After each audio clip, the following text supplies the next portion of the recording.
Hello everyone, कैसे हो आप सब। तो आज की क्लास में हम कंप्लीट करेंगे वैद्युत आवेश के गुणधर्म। इससे पहले जो भाग कंप्लीट हुए हैं उनमें हमने अध्ययन किया है कि आवेश क्या होता है, आवेश कितने प्रकार का होता है, किस प्रकार से आवेश को मापा जाता है, मापने के लिए कौन से उपकरण का उपयोग किया जाता है, किस प्रकार से वस्तु को आवेशित किया जाता है, कौन कौन सी विधियां हैं वस्तु को आवेशित करने की, उन सब के बारे में विस्तार से और जीरो लेवल से हमने अध्ययन किया है इससे पहले वाले भाग में। प्ले लिस्ट बनी हुई है, आप वहां से कंप्लीट अध्ययन कर सकते हैं। आज का हमारा जो टॉपिक रहेगा वो रहेगा कि वैद्युत आवेश जो एक भौतिक राशि है उसमें क्या क्या गुणधर्म होंगे, उन सभी गुणधर्मों के बारे में हम कंप्लीट करेंगे आज की क्लास में। जितने गुणधर्म आज की क्लास में कंप्लीट होते हैं उनको आज हम कंप्लीट करेंगे, शेष जो गुणधर्म रहेंगे उनको नेक्स्ट भाग में हम कंप्लीट करेंगे। तो स्वागत है आप सभी का मेरे यूट्यूब चैनल नील का फिजिक्स क्लासेज में। तो हम जान लेते हैं आवेशों के गुणधर्म के बारे में। इसका फर्स्ट जो गुणधर्म होगा वो हम यहाँ पर लेते हैं कि आवेश जो है वो एक स्केलर क्वांटिटी होती है, यानी आवेश एक अदिश राशि होती है। आवेश एक अदिश राशि होती है, ये हो गया आवेश का फर्स्ट गुणधर्म।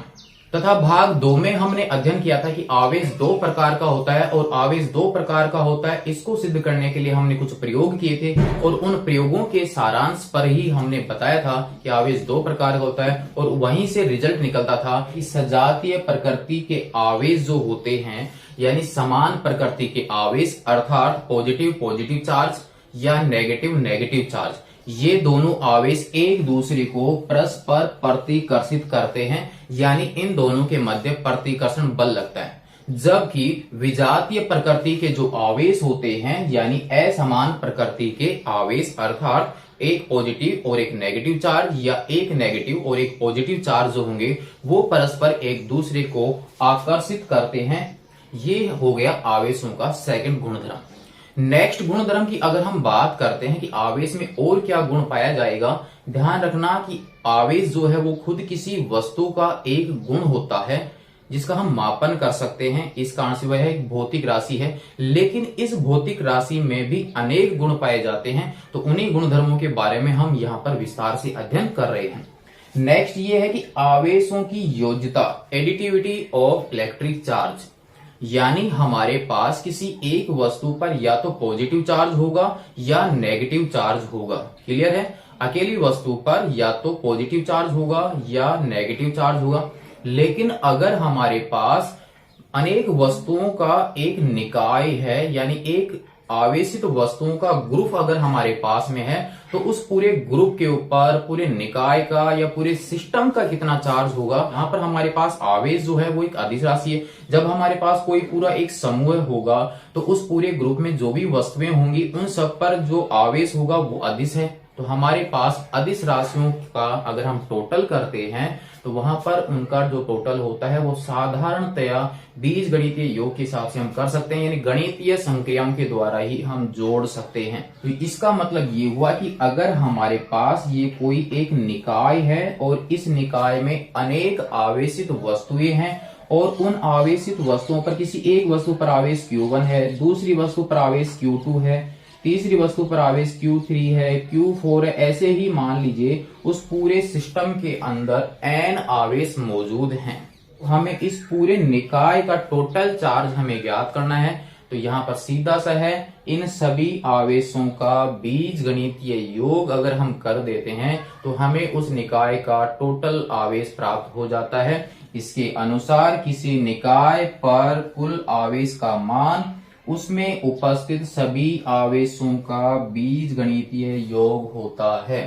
और बीज गणितीय योग का मतलब होता है कि गणितीय संक्रियाओं के द्वारा आप उसको नॉर्मल जोड़ दीजिए, यानी जिस प्रकार से वास्तविक संख्याओं को हम जोड़ते हैं उसी प्रकार से आप इन सभी आवेशों का टोटल कर दीजिए, तो वहां पर उस वस्तु का टोटल चार्ज आ जाता है। इसका मतलब यहाँ पर Q बराबर हो जाएगा Q1 plus Q2 plus Q3 plus Q4 plus dot dot Qn, यानी आपको सभी को चिन्ह सहित जोड़ देना है। क्योंकि Q1 जो है हो सकता है पॉजिटिव हो सकता है नेगेटिव हो। तो आपके ये जो आवेश हैं वो या तो पॉजिटिव चार्ज के होंगे या नेगेटिव चार्ज के होंगे। तो उनको आपको चिन्ह सहित जोड़ना है। जो पॉजिटिव है वहां पर पॉजिटिव लगा दीजिए, नेगेटिव है वहां पर नेगेटिव लगा दीजिए। तो उस वस्तु का टोटल चार्ज हमें मिल जाता है। ये भी आवेश में एक गुणधर्म है कि वहां पर टोटल चार्ज अगर आपको ज्ञात करना है तो वहां पर सभी आवेशों का बीजगणितीय योग आप कंप्लीट कर दीजिए, तो वहां पर हो जाता है आवेशों को जोड़ने का तरीका कंप्लीट। ध्यान रखना, हम यहाँ पर पूरे निकाय की बात कर रहे हैं, यानी अनेक आवेशित वस्तुओं से मिलकर एक निकाय बना हुआ है, हम उसकी बात कर रहे हैं। यहाँ पर Q1 आवेश किसी एक वस्तु पर है, यहाँ Q2 आवेश किसी दूसरी वस्तु पर आवेश है। हम यहाँ पर पूरे निकाय की बात कर रहे हैं, यानी अलग अलग वस्तुओं से मिलकर जो निकाय बना हुआ है, हम उस टोटल आवेश की बात कर रहे हैं। किसी एक वस्तु पर आवेश Q1 कितना आएगा उसकी बात नहीं कर रहे हैं। किसी एक वस्तु पर टोटल कितना चार्ज होगा उसके बारे में हम अध्ययन करेंगे इससे आगे आने वाले गुणधर्म में। आवेश का क्वांटमीकरण, क्वांटाइजेशन ऑफ इलेक्ट्रिक चार्ज, उसमें अध्ययन करेंगे किसी एक वस्तु पर आवेश कितना होगा। हम यहाँ पर फिलहाल अध्ययन कर रहे हैं कि अनेक आवेशित वस्तुएं हैं, उनसे एक ग्रुप बना हुआ है। तो उस पूरे ग्रुप का या उस पूरे निकाय का या उस पूरे तंत्र का जो आवेश हम निकालना चाहते हैं वो निकालेंगे हम आवेशों की योज्यता के अनुसार। क्लियर है? अब यहाँ पर हम एक एग्जाम्पल लेते हैं, फिर समझते हैं इससे आगे। एग्जाम्पल लेकर हम यहाँ पर समझते हैं। तो हमारे पास में यहाँ पर एक उदाहरण लेते हैं कि किस प्रकार से हम टोटल चार्ज ज्ञात कर सकते हैं किसी निकाय का। सपोज कीजिए कि हमारे पास ये कोई निकाय है, क्लियर है, और यहां पर इसमें आवेश जो है वो है +2e -3e। यहां पर +2e जो चार्ज है वो किसी एक वस्तु पर है, ध्यान रखना। -3e है वो किसी दूसरी वस्तु का चार्ज है और उन वस्तुओं से मिलकर एक निकाय बना हुआ है। क्लियर है? यहां पर हमारे पास में है 5e, नेक्स्ट हमारे पास में है +6e। यहां पर E हम क्यों लगा रहे हैं ये हम देखेंगे इससे आगे वाले भाग में, कि किसी एक वस्तु पर जो आवेश होता है वो E के साथ गुणा में ही क्यों आ रहा है उसके बारे में समझेंगे मैं इससे आगे वाले भाग में। +1e -4e और प्लस में 7e। तो इस प्रकार से जो निकाय है वो निकाय कितने आवेशों से मिलकर बना हुआ है? 1 2 3 4 5 6 7 चार्ज से मिलकर एक निकाय बना हुआ है। तो इन 7 से टोटल कितना चार्ज निकलेगा वो हम ज्ञात करेंगे। तो आपको करना क्या है, यहां पर हमारे पास में है कि जो भी आवेश हैं उनको आपको चिन्ह सहित जोड़ना है, योगफल ही करना है। तो यहां पर हमारे पास में हो गया कुल आवेश। कुल आवेश बिल्कुल आसान है, हार्ड नहीं है, बस फोकस कीजिए। एक बार माइंड में अगर पॉइंट बैठ जाता है उसके बाद उसको कोई रटने की आवश्यकता भी नहीं होती है और टॉपिक भी इजी हो जाता है। मान लीजिए इस निकाय का टोटल चार्ज है Q, क्लियर है? ये Q1, ये Q2, ये Q3, Q4, Q5, Q6, Q7 है। तो हम यहां पर लिख लेते हैं प्लस का 2e, क्लियर? बीजगणितीय योग करना है तो प्लस लगाना है। सेकंड चार्ज कौन सा है? -3e, तो आप ब्रैकेट में माइनस लगा दीजिए। प्लस -5e -5e प्लस यहां पर है प्लस का 6e, प्लस नहीं लगाते हैं तो ऑलरेडी वो प्लस ही होता है, क्लियर? नेक्स्ट है +e 1 है तो 1 लगाएं या नहीं लगाएं। नेक्स्ट हमारे पास में है प्लस -4e प्लस में है 7e।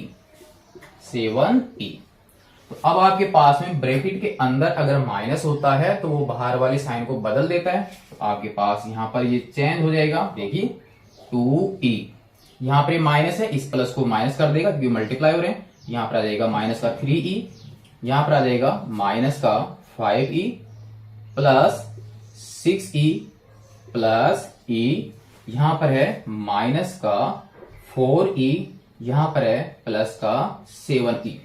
अब आप यहां पर नॉर्मल जोड़बाकी कर लीजिए, जो सेम चिन्ह के जो पद हैं उनको आप जोड़ लीजिए और विपरीत साइन वाले जो चिन्ह होते हैं उनकी संख्याओं को आप घटा दीजिए। तो देखिए आप यहां पर Q प्लस के यूज कर लेते हैं, तो प्लस का 2 प्लस का 6 8, एक 9 और ये हो गया 7, कितने हो गए? 16e हो गया पॉजिटिव। नेगेटिव वाले काउंट कर लीजिए, -3 -5 8 और -4, हो गया 12, तो माइनस के हो गए 12e। क्लियर है। अब हमारे पास में एक पद पॉजिटिव है, एक पद नेगेटिव है, तो जब एक संख्या प्लस की हो, एक संख्या माइनस की हो, तो हमेशा वहां पर बाकी करना है, आपको ध्यान रखना है। बड़ी संख्या में से छोटी संख्या को घटा दीजिए और बड़ी संख्या का साइन लगा दीजिए, तो आपके जोड़ बाकी कंप्लीट हो जाता है। क्लियर है। ये साधारण सा आपको जोड़ बाकी करने का तरीका था।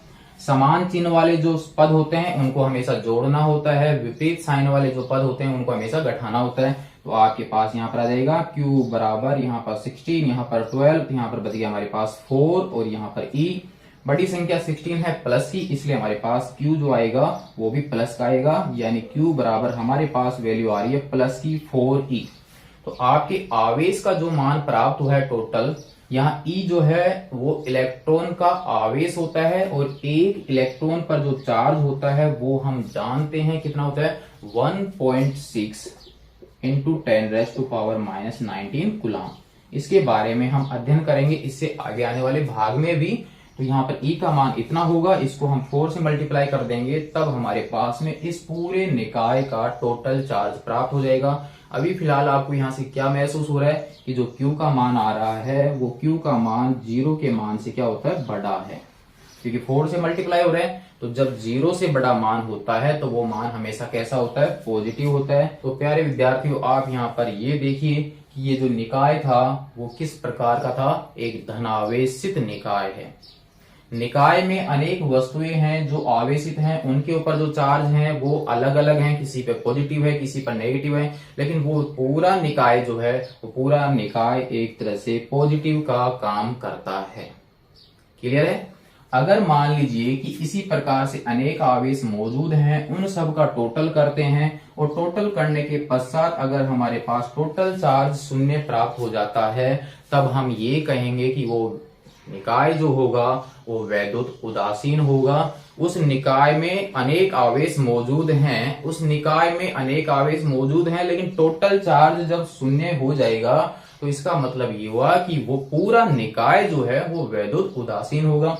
अगर मान आपके नेगेटिव में बचता है तो निकाय नेगेटिव का काम करेगा, पॉजिटिव में मान बच रहा है तो वो पॉजिटिव का काम करेगा, और अगर 0 बचता है तो निकाय आपके वैद्युत उदासीन हो जाएगा। तो ये था हमारे पास में किसी निकाय पर कुल आवेश ज्ञात करने का तरीका, कि किसी निकाय का कुल आवेश जो होगा वो उसमें उपस्थित सभी आवेशों के बीजगणितीय योग के क्या होता है, बराबर होता है। अदिश राशि थी आवेश, इसलिए हम उनको साधारणतः वास्तविक संख्याओं की तरह जोड़ बाकी कर सकते हैं, यानी उनको हम चिन्ह सहित जोड़ देंगे तो हमें टोटल चार्ज प्राप्त हो जाता है। ये था प्यारे विद्यार्थियों हमारे पास में आज का टॉपिक, जिसमें आज हमने कंप्लीट किए हैं आवेशों के 3 गुणधर्मों के बारे में। हमारे पास में आवेश एक अदिश राशि है, सेकंड हमारे पास में सजातीय प्रकृति के आवेशों में प्रतिकर्षण और विजातीय प्रकृति के आवेशों में आकर्षण होता है। इस प्रयोग का कंप्लीट अध्ययन किया हुआ है भाग नंबर 2 में, आवेशों के प्रकार वाले टॉपिक में। वहां पर बिल्कुल प्रयोग के द्वारा समझाया गया है। वहां पर हमने अध्ययन किया है कि किस प्रकार से 2 धनावेशित कांच की छड़ एक दूसरे को प्रतिकर्षित करती हैं, कैसे 2 प्लास्टिक की छड़ें एक दूसरे को प्रतिकर्षित करती हैं, एक कांच की छड़ और एक प्लास्टिक की छड़ एक दूसरे को आकर्षित करती हैं। पूरा प्रयोग कंप्लीट किया हुआ है भाग नंबर 2 में, वहां से आप कंप्लीट अध्ययन कर सकते हैं। आज हमारे पास में था आवेशों की योज्यता का टॉपिक कंप्लीट करना, जो आपकी मेन टॉपिक में आज का था। तो आप यहां तक इसको नोट कर लीजिए। नेक्स्ट भाग में हम देखेंगे आवेश के क्वांटमीकरण के बारे में, कि आवेश का क्वांटमीकरण होता क्या है। और यदि वीडियो आपको अच्छा लगा हो, टॉपिक अगर आपकी क्लियर हो रहा हो, तो अन्य दोस्तों को भी आप शेयर कर दीजिए और चैनल को सब्सक्राइब कर ही लीजिए, क्योंकि सत्र 2022 और 23 के लिए कंप्लीट फिजिक्स आपको यहाँ पर कंप्लीट मिल जाएगी। और अच्छा लगे तो सेंड कर दीजिए। नेक्स्ट में देखेंगे आवेश का क्वांटमीकरण। तब तक के लिए धन्यवाद।